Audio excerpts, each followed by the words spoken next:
Hi, welcome to the presentation of BiLingual. We are designing the user experience of this vocabulary learning app, which includes the method of the flashcards learning.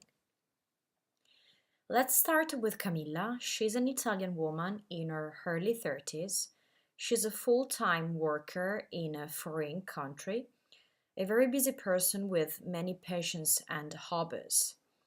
Camilla wants to learn the language of the country she lives in and practice many others to be used during her travels as well. Since she's a very busy person, she is looking for something that can keep her attention, a time saver which can be combined with her active personality. How can we help Camilla then? We think by designing a gaming hub combined with interactive visual elements, Camilla will be more focused on her goal. Being curious about her next improvement will make her easily more motivated to use it every day. We will achieve an active user satisfied of the product. Let's move forward then, and let's go to see the structure proposed for the prototype.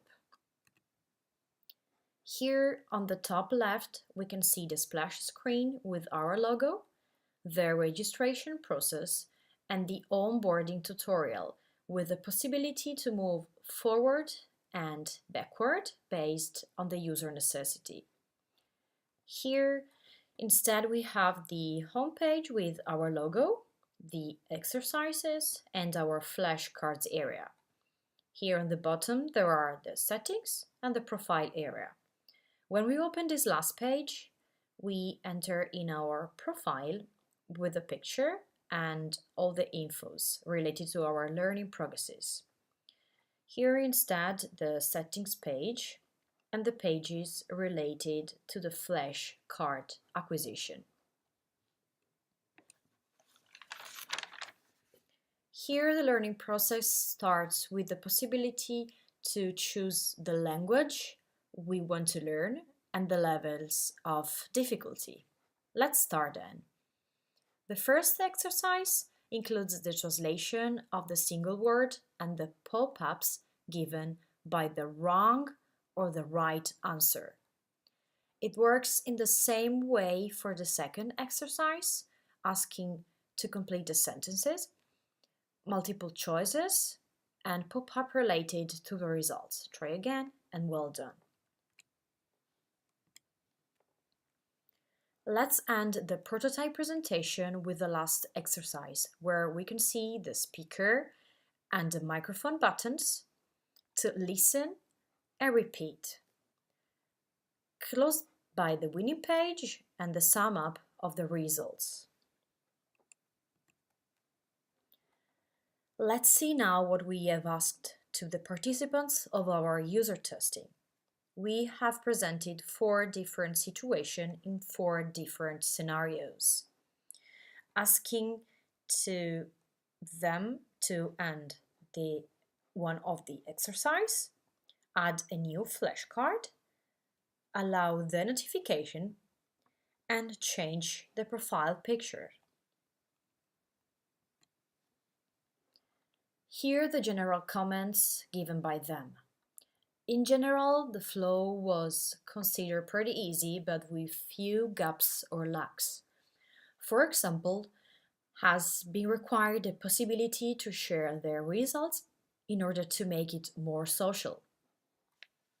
More back arrows have been asked in case of the wrong touch on the screen. More flexibility about the language choice, and more fidelity to the other big company of social network like Instagram, Facebook, that rules the market.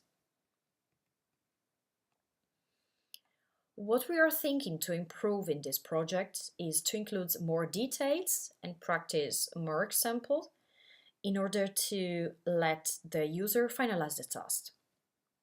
Smooth the flow to make it less snappy.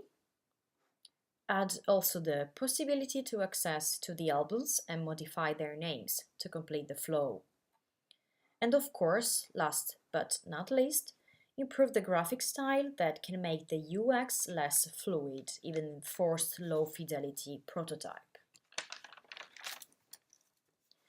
About the general conclusion, we can say that communication is very important in every way possible, graphic, verbal, and non-verbal. Users are already conditioned, but what they can already find on the market, in particular by the big companies like indeed WhatsApp. And of course, always accept criticism and consideration. They can only help growing. And for last, no expectation, but questions.